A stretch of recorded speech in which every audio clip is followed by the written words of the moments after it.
Hello friend, তোমরা সবাই কেমন আছো? আমি তো খুব ভালো আছি, তোমরাও সবাই ভালো আছো। তো আজকে বাইরে হচ্ছে ভীষণ বৃষ্টি। তো এই বৃষ্টির মধ্যে আমি করে নেবো আজকে এঁচোড় চিংড়ির চপ। তো চলো বানিয়ে নেওয়া যাক। এই দেখো আমাদের কাছে কত সুন্দর এঁচোড় হচ্ছে। তো এই এঁচোড়গুলো আমি এখন কেটে নেবো। তো বৃষ্টি একটু থেমে গেছিলো, তখনই চলে এসেছিলাম এঁচোড় কাটতে। এই দেখো আমি তো কাটতে নিয়ে চলে এসেছি এঁচোড় কাটার জন্য। এবার এঁচোড়টাকে কেটে নেবো।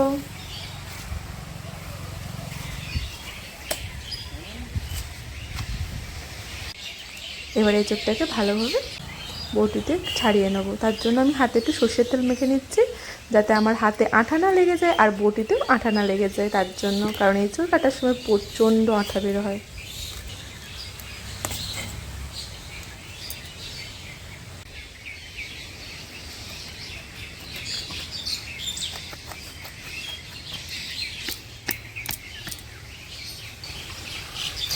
বাবা যা শক্ত, এঁচোড়টা কাটতেই পারছিলাম না। আমি খুব কষ্ট করে প্রেশার দিয়ে কেটেছি। তারপর এঁচোড়টাকে ধুয়ে নিয়েছি, কারণ আটাটা যাতে ধুয়ে চলে যায়। এবারে ভালো করে পিস পিস করে কেটে নেবো এঁচোড়গুলোকে।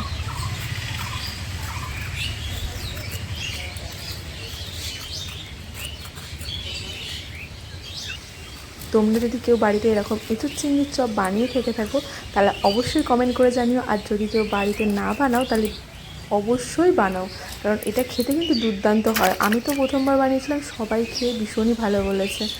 তো তাই জন্য ভাবলাম তোমাদের সাথেও শেয়ার করি এই জিনিসটা। এই রেসিপিটা সত্যি অসাধারণ খেতে লাগে।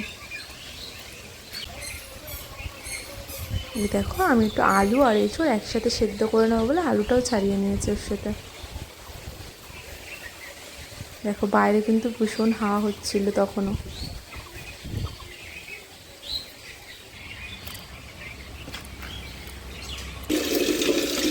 ভেজে এবার আমি এঁচোড়টাকে সেদ্ধ করে নেব। তার জন্য নুন হলুদ একটু দিয়ে দেবো জলের মধ্যে।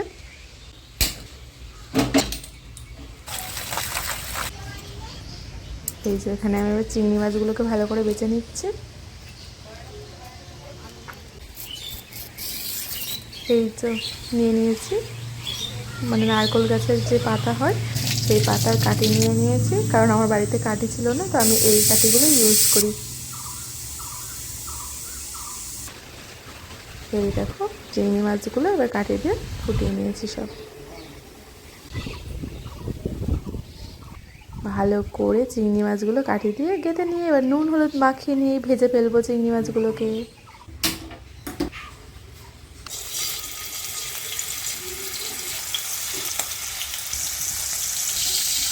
খুব একটা বেশি চিংড়ি মাছ ভাজা লাগবে না, একটু হালকা করে ভেজে নিলেই হয়ে যায় চিংড়ি মাছ।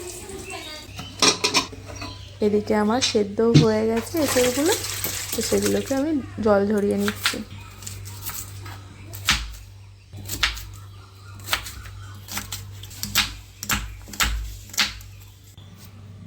পেঁয়াজ আদা সব রসুন একে একে সব মশলাগুলো করে নেব মিক্সিতে।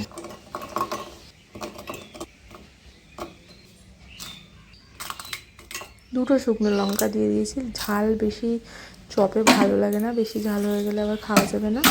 আমি অল্প পরিমাণ লঙ্কা আর একটু গোলমরিচ দিয়ে দিয়েছিলাম, দিয়ে ভালো করে মশলা করে নিয়েছি।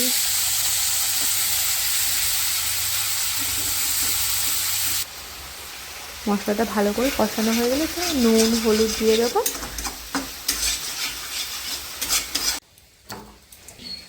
এই দেখো সেদ্ধ করে রাখা এঁচোড়টা, এবার ভালো করে আমি চটকে মেখে নেবো।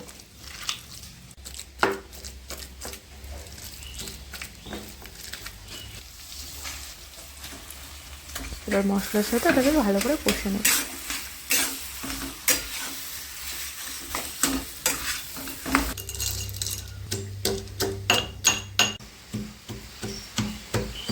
বাদামগুলো গুঁড়ো করে ওর উপর দিয়ে ছড়িয়ে দেবো। বাদাম দিলে না, গালে একটা একটা করে বাদাম পড়লে তো টেস্টটা কিন্তু দারুণ লাগে।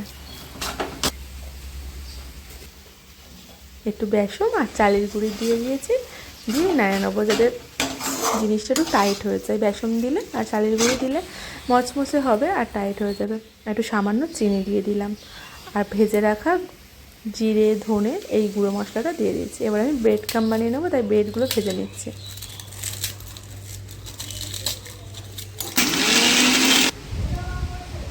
এই দেখো আমার বাড়িতেই ব্রেড কাম রেডি হয়ে গেছে।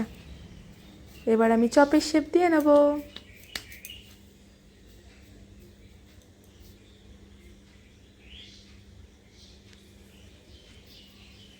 মাঝখানে চিংড়ি মাছটা দিয়ে এইভাবে ফোল্ড করে মুড়ে আমি চপের শেপটা দিয়ে নেব। একটা কাটলেট টাইপের করতে চেয়েছিলাম, বাট আমি ভাবলাম সবাই তো একই রকম ডিজাইন করে, আমি একটু অন্য রকম করি, তাই পাতা শেপ করেছি।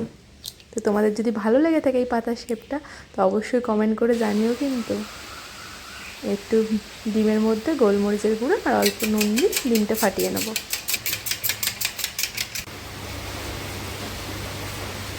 সেই যে কড়াই তেল দিয়ে এবার ডিমের ব্যাটারে তারপর ব্রেড কামের মধ্যে দিয়ে চপগুলোকে ভেজে নেবো আমি। তারপরেই তৈরি হয়ে যাবে কিন্তু আমার এঁচোড় চিংড়ির চপ।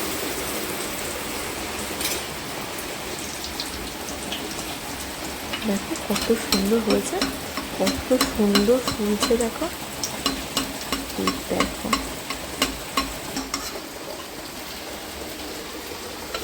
দারুণ অসাধারণ স্বাদের কিন্তু এই খেতে। এটা মানে কী বলবো, তোমরা বাড়িতে একবার ট্রাই না করে দেখলে তোমরা বুঝতেই পারবে না যেটা খেতে কতটা সুন্দর হয়।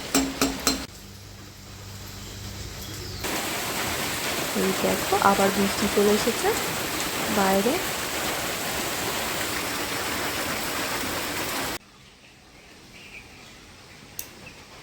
এই তো আমি চপটা খেয়ে নিচ্ছি, সত্যি দারুণ হয়েছিল কিন্তু।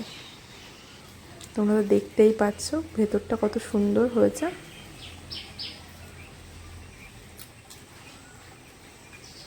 আমাদের চ্যানেলটাকে বেশি বেশি করে সাপোর্ট করো আর সাবস্ক্রাইব করতে একদমই ভুলো না। আর ভিডিওটি ভালো লেগে থাকলে অবশ্যই like, comment, share and subscribe করো। Thank you for watching.